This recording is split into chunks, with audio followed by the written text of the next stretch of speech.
arası disklərin sıxılması baş verir və belə əzələlər zəif olduğundan yırtıq əmələ gələ bilir. Ona görə həmişə mən deyirəm ki, əsasən bu ofis işində oturaq həyat sürən insanlarda heç olmasa hər bir yarım saatdan, bir saatdan bir qalxıb bir gimnastik upражнениyalar eləmək mütləq lazımdır. Belə hallarda biz özümüzü qoruya bilərik.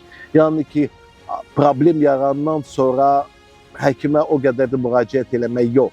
Əvvəlcədən qarşısını almaq lazımdır ki, bu problemlərlə rastlaşmır. Çox vaxt müraciət edirlər, cavan insanlar həmən bu problemlərlə rastlaşırıq.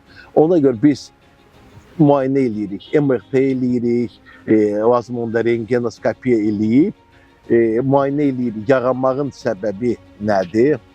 Lazım onda medikamentoz müalicə eləyirik, fizioterapevtik prosedurlar təyin eləyirik, mütləq idman, gimnastika məsləhət görülür. Lazım onda problem daha ağır olanda müdaxilə eləyirik. Oynaq daxili girib, blokad eləyir, bu problemi aradan götürürük.